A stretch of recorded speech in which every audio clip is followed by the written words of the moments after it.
Bueno, hermanos, estamos otra vez aquí reunidos a través de este medio para compartir parte de esta clase que estamos viendo ya hace varias semanas. Esta clase nos tocaría repasar la lectura de segunda de Filipenses 2, 12 al 18 y dar una conclusión a esta presentación que hace Pablo ante los filipenses, ¿verdad? Espero que la clase anterior fue un poquito larga, 40 minutos prácticamente de clase, pero bueno, había mucho que explicar y hoy esperamos ser un poco más concisos y precisos. Pero también tenemos varias ideas que discutir, así que aprovechemos al máximo este tiempo. Gracias por algunos de sus comentarios, gracias porque siempre recibo algún feedback de ustedes, alguna retroalimentación, como algunos llaman, por eso es más fácil decir feedback. Y qué bueno que puedan usarlo. Les animo a hacerlo, está en la página de la iglesia, si la quieren mirar, hopechapel.com. Úsenla de la mejor manera, también están los cultos, ahí hay mucha información de otras cosas de la iglesia. Bien, vamos a dedicarnos entonces otra vez a Filipenses 2, 12 al 18. Así lo concluimos con estas ideas que vamos a compartir hoy. Y otra vez le pido al Señor que use este tiempo para su gloria. El énfasis siempre es el mismo. Usen todo lo que lo puedan hacer si es bueno. Si no lo pueden usar porque es malo, échenme la culpa a mí y sigan adelante. Todos somos responsables ante Dios con lo que hacemos, ¿verdad? Vamos a orar y hago la lectura luego de la palabra y así comenzamos. Padre, gracias por la bendición que nos das de estar juntos y poder compartir tu palabra. Gracias porque podemos hacerlo con libertad hasta el día de hoy. Te pido por aquellos que lo están recibiendo, Señor, que sea usado y manejado para tu honra y tu gloria. Señor, somos vasos vacíos y si tú no nos llenas de nada nos sirve, Señor. Es tu obra y no la nuestra. Si tú no trabajas a nuestro lado, Señor, con nosotros y en nosotros, es completamente en vano. Padre, te pedimos que nos dirijas y nos ayudes en este tiempo.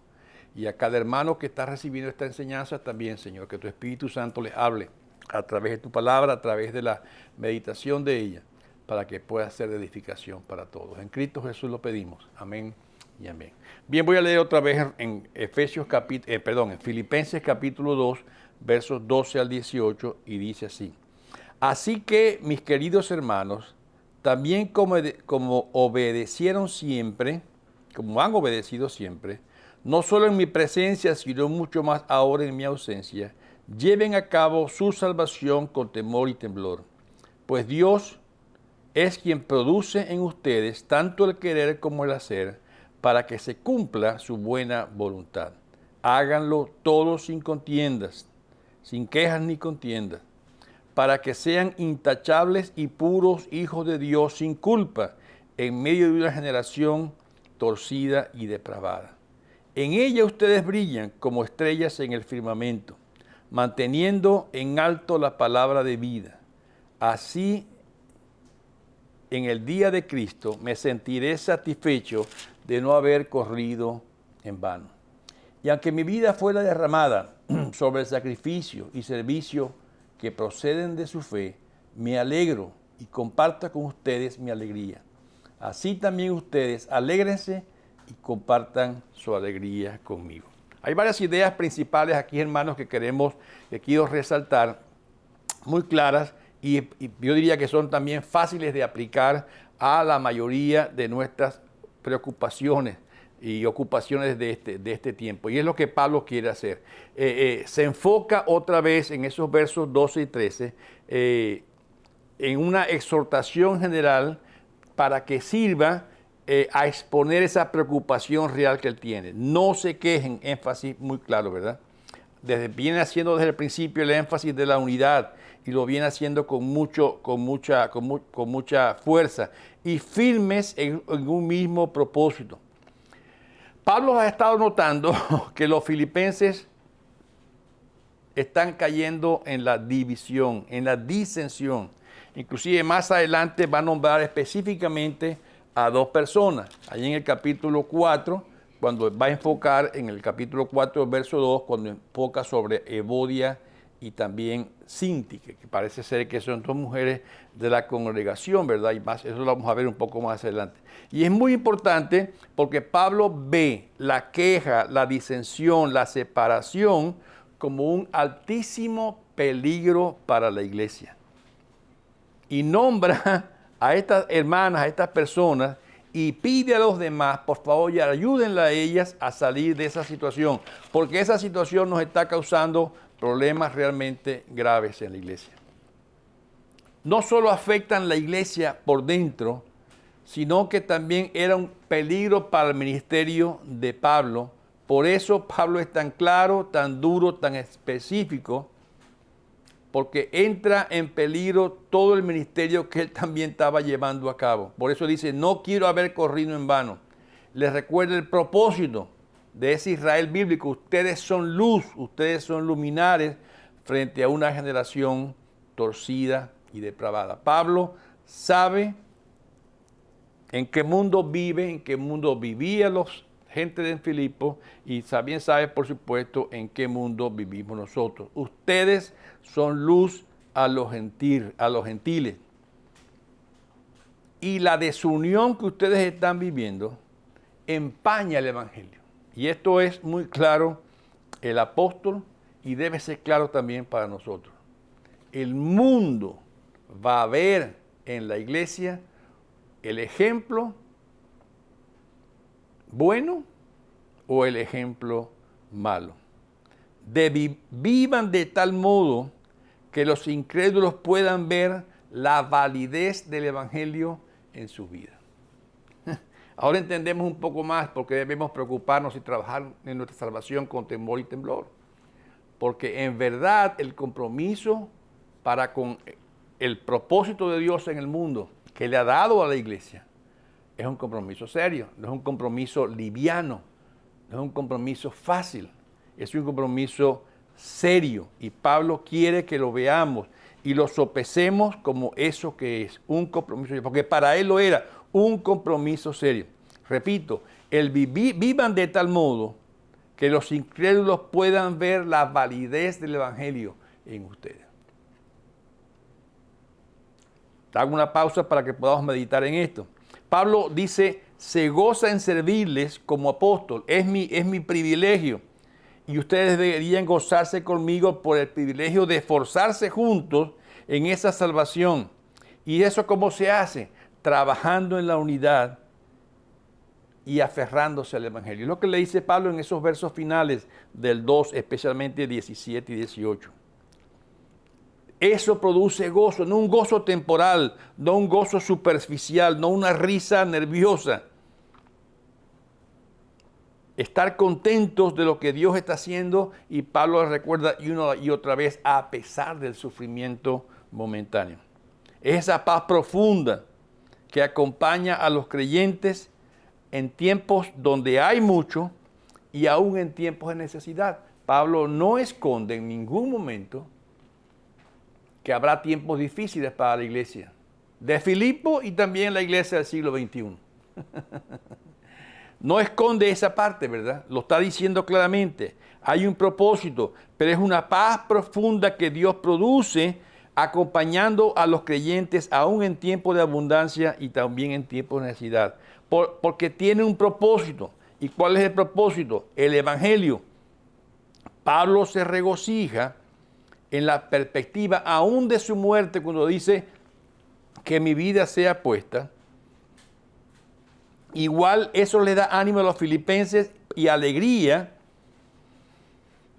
en la dura tarea de buscar la unidad en el cuerpo. Nunca presenta a Pablo que la unidad es algo fácil de conseguir. No, Señor. Recuerda que hemos venido hablando anteriores. ¿Cuál es el problema básico para que haya unidad en la iglesia? Esos hermanos que no me entienden,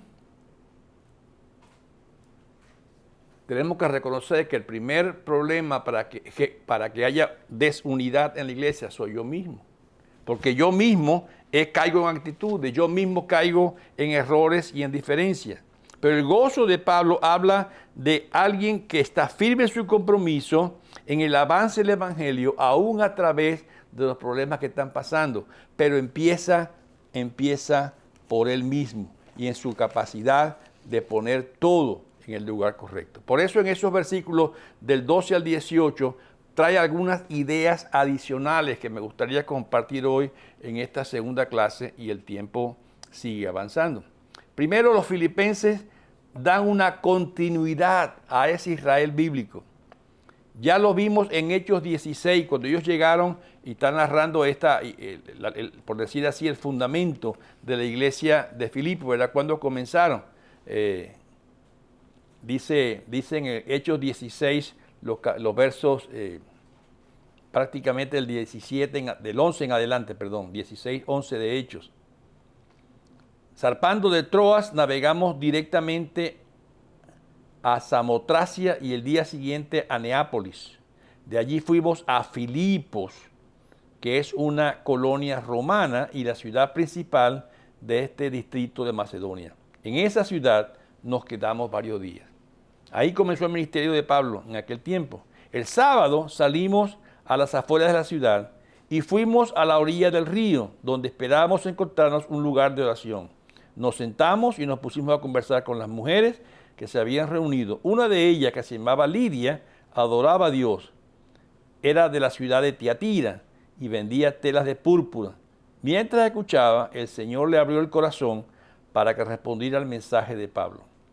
Y así fue que fue bautizada. Sigan leyendo Hechos 16, Ahí vemos que la ciudad, en esa ciudad de Filipo, en esa zona del imperio, era una ciudad romana. Prácticamente Pablo no busca la sinagoga para ir ese sábado por la mañana, y no la busca sencillamente porque no había sinagoga. Es una ciudad romana. No había judíos prácticamente representativamente en ese pueblo. Por eso Pablo va a la orilla del río pensando que ahí podía haber algunas personas reunidas en oración, y efectivamente encuentra especialmente mujeres. Gracias a Dios por las mujeres. Encuentra a unas mujeres orando al Señor y conoce a esa primera mujer que ahí es bautizada inmediatamente, ¿verdad? Pablo busca ese lugar de oración, conoce a esa señora Lidia de Tiatira, vendedora de telas de púrpura, que adoraba a Dios, una gentil que mostraba interés por Dios, aunque no era judía, ni siquiera judía convertida, ¿verdad? Ese proceso de Pablo ahí en Hechos 16, si ustedes siguen leyendo, les animo a hacerlo, todo el capítulo 16 de Hechos, muestra cómo Pablo, después de hacer varias cosas ahí, es encarcelado. Parece que los judíos no eran muy populares en esa zona, ¿verdad? No eran bienvenidos prácticamente. Y Pablo aquí empieza a narrar o empieza a presentar esa comparación como que ustedes son los herederos de la promesa de ese pueblo de Dios. Los cristianos prácticamente comparados con lo que Dios venía haciendo desde el inicio de la historia. Dios escogió a un pueblo, por cierto, no lo escogió por ser los mejores, eso va con nosotros también. No lo escogió por ser los mejores, no lo escogió por ser los más obedientes, no lo escogió por ser los menos tercos, pero lo escogió para mostrar su gloria al mundo. Así es Dios. Dios no busca lo bueno para mostrar su gloria, porque sería la gloria de lo bueno, aunque no hay bueno ni uno, ¿verdad? Pero Dios escoge de lo peor y así lo hace ver en muchas maneras al pueblo de Israel y también a nosotros, pero esa comparación la hace para que sean luz en medio de un pueblo gentil, de un pueblo que no le conoce. Y los cristianos de hoy no deberíamos ignorar esta enseñanza de Pablo. Claramente, desde el Antiguo Testamento, la palabra de Dios sigue siendo la palabra de Dios con un valor eterno. Al entrar la vigencia del nuevo pacto en Cristo Jesús, por supuesto que altera la interpretación, ya no hablando de un Israel político como nación con fronteras y leyes, ahora hablando de un Israel espiritual. Y la iglesia ya no era una entidad política, ya dije como Israel, ¿verdad? Con fronteras. Ahora la iglesia es una entidad espiritual, el nuevo Israel. Ahora comenzaba eso con la llegada de Cristo Jesús. Pero la santidad de la palabra de Dios allá en el Antiguo Testamento nos hace ver a nosotros cómo trata Dios o cómo se mueve Dios también en nuestro tiempo. Pero es la misma del antiguo pacto como este pacto nuevo con Cristo Jesús. Ya la ley de Moisés, que tenía la intención de gobernar a ese pueblo étnico de Israel, ya no valía. Ahora hay una nueva ley prácticamente que es la ley de Cristo Jesús. Sin embargo, Dios es el mismo en esa relación entre el creyente con Dios, que aparece aún desde el Antiguo Testamento, sigue siendo el mejor ejemplo del pueblo de Dios bajo este nuevo pacto. Dios es santo y exige de su pueblo también la santidad. Y así Pablo enfatiza que se debe seguir siendo. Ser miembro del pueblo de Dios viene por iniciativa de Dios. Así como no fue Abraham quien buscó a Dios, sino Dios quien buscó a Abraham. Así como no fue el pueblo de Israel que buscó a Dios, sino Dios quien escogió al pueblo de Israel. Así como nosotros que no fuimos los que buscamos a Dios, sino que Él nos buscó a nosotros. Es la misma forma que Dios ahora exige esa santidad de su pueblo, que es importante, un pueblo apartado en medio de una generación torcida y depravada en la que vivimos. Dios no nos prometió un jardín de rosas donde Él nos planta. Claramente dice, están en medio de una generación torcida y depravada. Pero ahí es donde yo quiero que ustedes sean luminares en el mundo. Ese elemento de continuidad entre el nuevo pacto y el antiguo pacto, los creyentes de hoy, los filipos de hoy, tenemos mucho que aprender del carácter de Dios, cómo se movió allá en el Antiguo Testamento y lo que Él quiere para su pueblo en este tiempo del Nuevo Testamento, del Nuevo Pacto. Dios es el mismo. Y hay otra idea que Él quiere presentar, la segunda de estas ideas, como ese modelo a seguir. Ya lo dijo cuando estudiamos capítulo 1, versos 12 en adelante, ¿verdad? De Filipenses, quiero decir.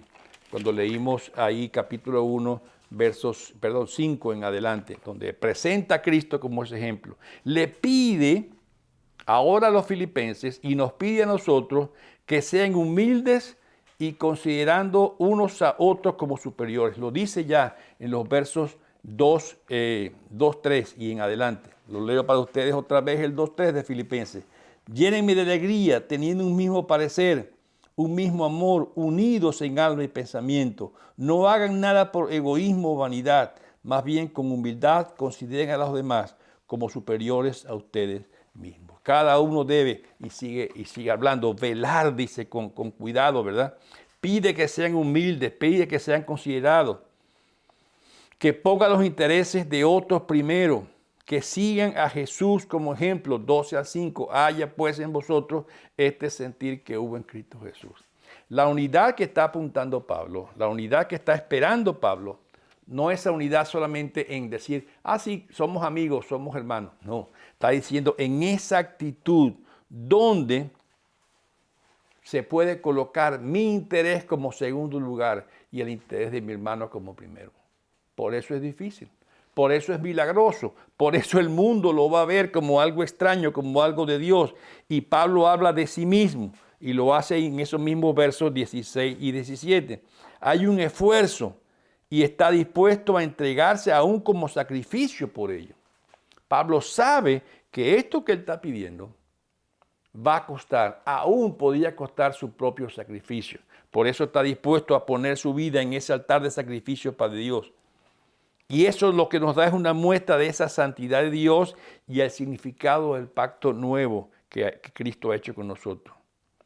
Y Pablo claramente narra cómo para él todo lo que tenía antes ya no vale gran cosa, ¿verdad? Si ustedes dan un poquito más adelante, ahí en Filipenses, el capítulo 3, los versos 7 en adelante, Pablo hace un énfasis muy importante. Voy a leerlo para ustedes. Sin embargo, todo lo que era para mi ganancia, ahora lo considero como pérdida por causa de Cristo. Es más, todo lo considero pérdida por razón del incomparable valor de conocer a Cristo Jesús, mi Señor. Por Él lo he perdido todo y lo tengo por estiércol al fin de ganar a Cristo. Pablo tenía muchas cosas de que gloriarse. Pablo tenía muchas cosas de que agarrarse como persona. Pero él dice, todo esto es pérdida con tal de encontrar aquello que yo he encontrado. La santidad que hoy hablamos de los creyentes consiste en seguir a Cristo. Es el modelo de vida, ya lo hemos visto, Filipenses 3:17, 4:9, 1 Corintios 4:16 y 17. Lo repito para ustedes que están copiando. Filipenses 3:17, Filipenses 4:9, 1 Corintios 4:16 y 17. Todo esto tiene importancia y Pablo dice, yo tengo mucho que valorar, pero ese valor humano yo lo he tirado, prácticamente dice, como estiércol, con tal de ganar ese precio o ese triunfo que es en Cristo Jesús.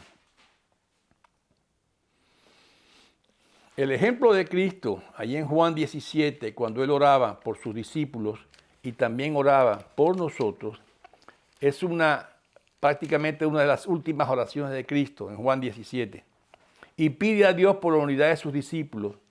Y si ustedes pueden ir conmigo, Juan 17, los versos 20 en adelante, lo podemos leer. Juan 17, 20. No ruego solo por estos, ruego también por los que han de creer en mí por el mensaje de ellos, para que todos sean uno. Padre, así como tú estás en mí y yo en ti, permite que ellos también estén en nosotros, para que el mundo crea que tú me has enviado. Yo les he dado la gloria que me diste para que sean uno, así como nosotros somos uno. Yo en ellos y tú en mí. Permite que alcancen la perfección de la unidad y así el mundo reconozca que tú me enviaste y que los has enviado a ellos tal como me has enviado a mí. Hasta el 23 leí. Pero qué interesante que Cristo una y otra vez pone la unidad como una evidencia al mundo de afuera, al mundo que no cree, para que ellos crean. Lo pone como la clave. Ponen la unidad, tanto Pablo como Cristo, como la clave del testimonio ante el mundo que no cree. Meditemos un poco en esto, porque a veces decimos, es que el mundo es incrédulo. Cuidado, el mundo va a ser crédulo si viera la unidad, lo dice Cristo, lo dice Pablo. No una unidad abstracta, otra vez de decir es mi amigo, sino un sentimiento profundo, visible, donde el mundo pueda verle el milagro y sacar sus conclusiones. Al ver la unidad, dicen esto viene de Dios, no puede venir de hombre. Una unidad clara, tal como lo dice Filipenses 2:15. Por eso, hermano, cuando hablamos de la unidad en el cuerpo de Cristo, hablamos de una unidad seria.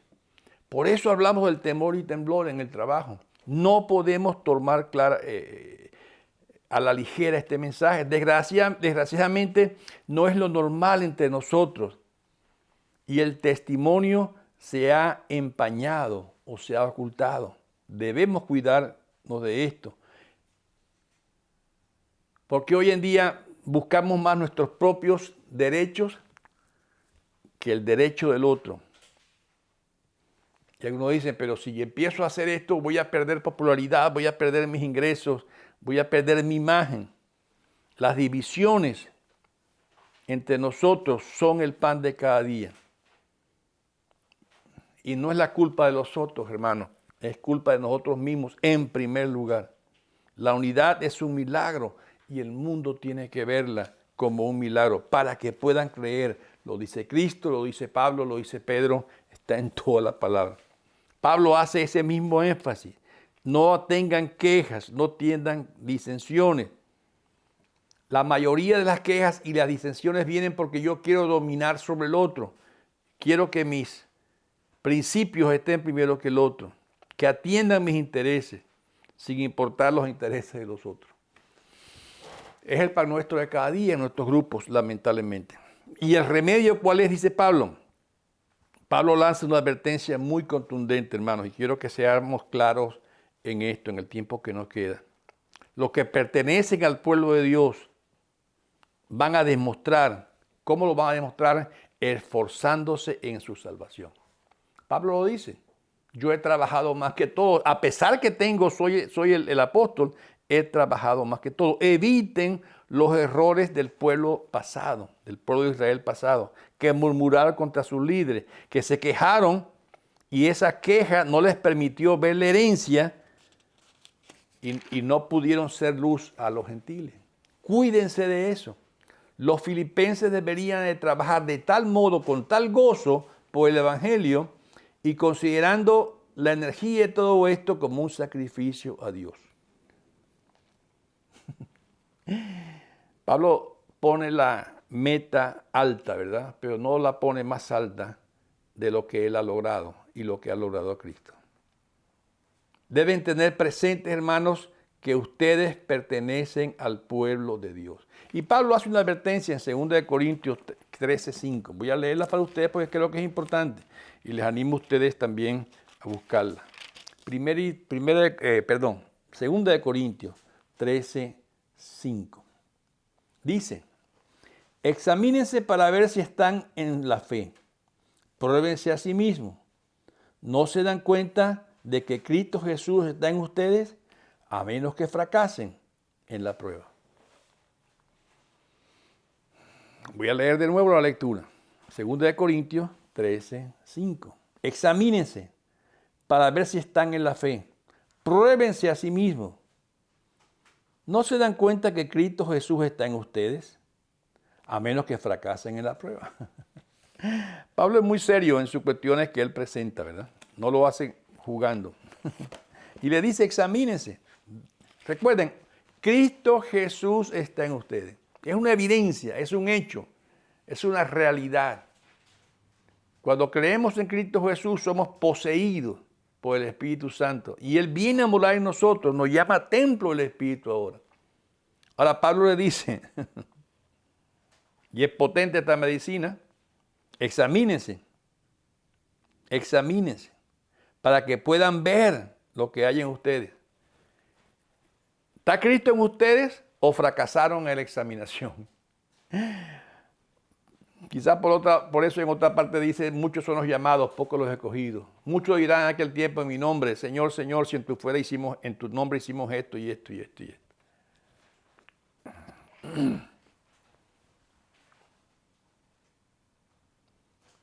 Pablo dice, examínense, véanse ustedes mismos, vean lo que están haciendo, vean lo que están buscando.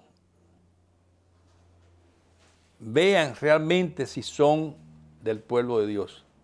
Por eso da esos remedios, dejen la queja, dejen la contienda. Recuerden, hermanos, todo lo logrado como creyentes es solo el resultado de la obra de Dios en nosotros. Repito, todo lo logrado como creyentes es el resultado de la obra de Dios en nosotros. Dios debe estar obrando en nuestros corazones para que busquemos la unidad a pesar de nuestro egoísmo, a pesar de mis intereses. Y esto es un freno realmente para evitar siempre estar exigiendo lo que yo quiero, lo que tienen que darme, lo que yo me merezco. Porque en verdad que me merezco. Ni siquiera merezco el perdón de Dios. Tú no mereces el perdón de Dios. Yo no merezco el perdón de Dios. Lo que yo merezco y tú mereces, igual que todos los humanos, es que Dios nos mande directo al infierno. Directo al infierno. Nada sirve en nosotros, podrida llaga en nuestro cuerpo, en nuestra vida. Solo Dios nos acerca a Él por su gracia, por el Espíritu Santo. Y ese obrar del Espíritu Santo en nosotros es lo que puede cumplir la voluntad de Dios, buena, agradable y perfecta. Si tratamos de buscar otro camino para eso, estaremos yendo en contra de lo que Dios ha dicho en su palabra. Repito, solo cuando Dios nos acerca por su gracia y nos da su Espíritu Santo, ese mismo Espíritu nos obra en nosotros para cumplir su voluntad. No somos nosotros, es Él haciendo su obra en nosotros. Si logramos entender que Dios no justifica justos, Dios justifica impíos. Cristo no vino a buscar justos, vino a buscar pecadores. Esto debe a nosotros cuidarnos del riesgo de romper una comunión con otros hermanos por razones egoístas y personales. Debemos tener cuidado en eso. Y debemos, esta enseñanza de Pablo debe mantener nuestro egómetro muy, muy bajito. Lo que pasa es que a veces nuestro egómetro, estoy haciendo un ejemplo de como el termómetro, ¿verdad?, que marca fiebre. Nuestro egómetro marca alto, creyendo que somos nosotros y mis intereses y mis deseos y mis anhelos y que yo sí sé lo que hay que hacer. Estaba diciendo que ese egómetro alto lo que hace es romper la unidad del pueblo de Dios. Y lo que hace es no nos permite ser la luz y los luminares en el mundo que Dios quiere que seamos. Cuidemos la comunión, hermanos, entre nosotros. Cuidemos mucho la comunión, porque es lo que va a permitirnos ser sal, luz y alumbrar un mundo en tinieblas. Pensemos en estas cosas, hermanos. Razonemos sobre estas cosas. No nos acerquemos al cuerpo de Cristo por razones egoístas. Debemos acercarnos bajo ese deseo de Dios de mantener la unidad en Cristo Jesús. Dios les bendiga. Continuamos la siguiente semana con otros versos 2, 19 al 30 y que el Señor sea glorificado en todas estas cosas. Amén. Padre, gracias por permitirnos ver estas verdades y por dejarnos, Señor, tan al descubierto de que no somos nosotros, sino tú el que hace la obra. Padre, enséñanos a hacerlo, que podamos ser en nuestros grupos de iglesia y comunidades cristianas esa sal, ese fermento, esa luz que tú quieres que seamos para un mundo depravado y en tinieblas. Padre, enséñanos a nosotros a poner nuestra voluntad a un lado y presentarnos ante ti como un sacrificio derramado en ese altar, poniendo nuestro egoísmo y nuestra egolatría a un lado y poniéndote a ti en primer lugar. En Cristo Jesús te lo pedimos. Amén y amén. Dios les bendiga, hermanos. Muchas gracias. Hasta la próxima.